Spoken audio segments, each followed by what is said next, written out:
आज का हमारा टॉपिक है बीकॉम पार्ट थर्ड,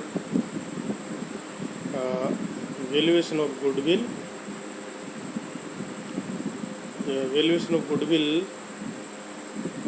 के फर्स्ट स्टेप के अंतर्गत हमें कैलकुलेशन करना पड़ता है एडजस्टेड प्रॉफिट का। तो हम आज जो अध्ययन करेंगे उस टॉपिक का नाम है कैलकुलेशन ऑफ एडजस्टेड प्रॉफिट। मैं Mahendra Khadia, assistant professor, department of commerce, government lawyer college Churu. तो हम स्टार्ट करते हैं हमारा topic calculation of adjusted profit. Adjusted profit ज्ञात करने के लिए हमें एक स्टेटमेंट तैयार करना पड़ता है और उस स्टेटमेंट के माध्यम से हम एडजस्टेड प्रॉफिट की गणना करते हैं। एडजस्टेड प्रॉफिट की गणना करने के लिए हमारे पास जो प्रॉफिट है वो आता है, कौन सा आता है? Net profit before tax. ये आपको दिखाई दे रहा है, net profit before tax. Net profit before tax. तो अब हम को पता होना चाहिए कि नेट प्रॉफिट बिफोर टैक्स होता कौन सा है। तो नेट प्रॉफिट बिफोर टैक्स से यहाँ तात्पर्य है हमारे जो प्रॉफिट है उसमें से जनरल एक्सपेंसेज, हमारे जो खर्चे हैं ऑपरेटिंग के, वो इंटरेस्ट ऑन लोन कैपिटल, ऋण पूंजी है उस पर ब्याज, interest on loan capital and depreciation on fixed assets के अमाउंट को घटाने के बाद जो अमाउंट हमें प्राप्त होता है उसको हम बोलते हैं नेट प्रॉफिट बिफोर टैक्स। इसके साथ ही साथ हमें एक बात का और ध्यान रखना है कि यदि स्थायी संपत्तियों का हमने रीवैल्यूएशन किया है तो मूल्य ह्रास की गणना हम रीवैल्यूएशन मूल्य पर करते हैं, न कि पुराने वाले मूल्य पर करते हैं। तो इस प्रकार हम नेट प्रॉफिट बिफोर टैक्स का अमाउंट ले लेते हैं। और इसके नेक्स्ट जो पार्ट है इसमें क्या होता है कि कुछ आइटम जो इससे संबंधित नहीं होते हैं परंतु हम उसमें डेबिट कर देते हैं, जिसको बोलते हैं अब नॉर्मल एक्सपेंसेज एंड लॉसेज। क्या है अब normal expenses and losses if debited in profit and loss account. अगर हमने अब नॉर्मल लॉसेज और एक्सपेंसेज को डेबिट कर दिया है प्रॉफिट एंड लॉस अकाउंट में तो हम इसको वापस ऐड करेंगे। जैसे उदाहरण के लिए loss on sale of fix assets. कौन सा?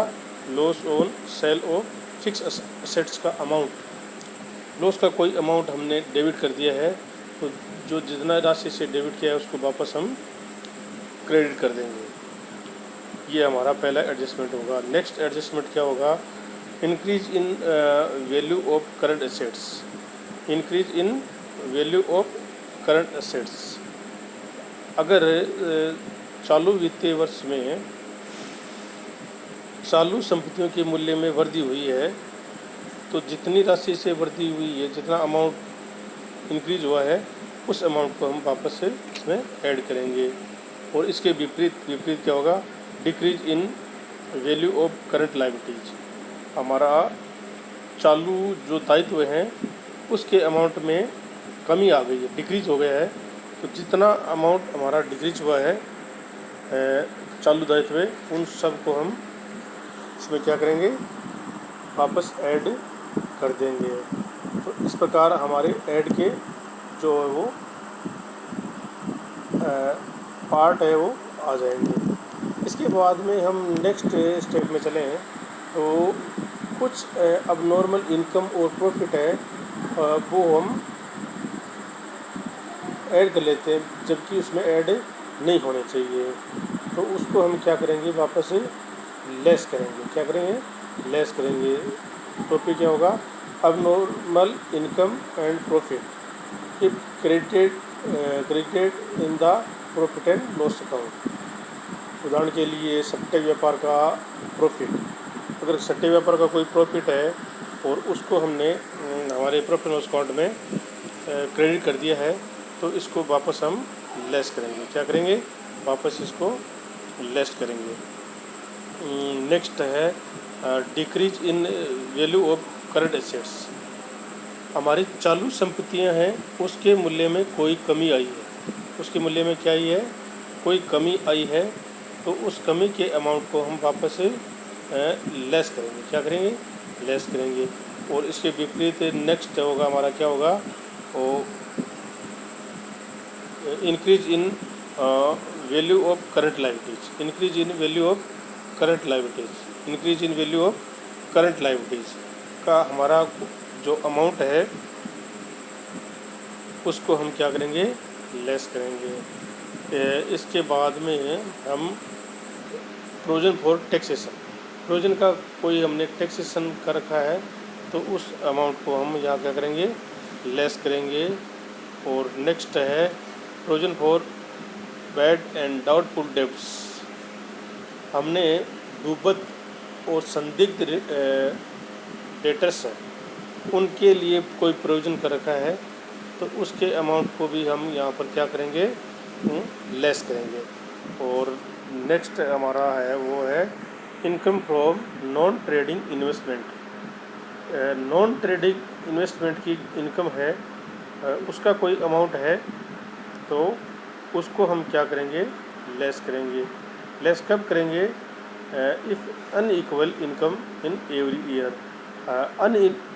इक्वल है, इक्वल होगी तो हम एक साथ है उसको लेस कर सकते हैं। अगर अनइक्वल है, असमान है, तो हम प्रत्येक वर्ष जिस वर्ष से संबंधित इनकम है उस वर्ष की इनकम इसमें से लेस करेंगे। और तो इस प्रकार हमारा एडजस्टेड प्रॉफिट कैलकुलेट हो जाएगा। अब कुछ बातें ध्यान रखने की है, उसके बारे में हम बातचीत करते हैं। एक बात तो हमें ये ध्यान रखना है कि यदि किसी वर्ष के लाभ में से कोई असाधारण हानि या वे अब नॉर्मल लॉस ऑफ एक्सपेंसेस हुए हैं, तो उन्हें उसी वर्ष के लाभ में वापस जोड़ देना चाहिए। अब नॉर्मल लॉस हो गए हैं तो उसी वर्ष वापस जोड़े जाएंगे जिस वर्ष से के लॉस हमने शामिल कर लिए, न कि चालू वर्ष में। तथा यदि किसी वर्ष के लाभ में कोई असाधारण लाभ या आय सम्मिलित हो गई है, यदि किसी वर्ष की असाधारण आय और प्रॉफिट शामिल हो गए हैं, तो उसी को उसी वर्ष के लाभ में से घटा देना है। एक्सपेंसेस को क्या करना है, वापस जोड़ देना है, और इनकम को वापस घटा देना है। और घटाना किससे, संबंधित वर्ष में इसको घटाना है। एक बात और ध्यान रखने की है कि यदि किसी वर्ष से हानि हो, यदि किसी वर्ष से हानि हो गई है या असामान्य लाभ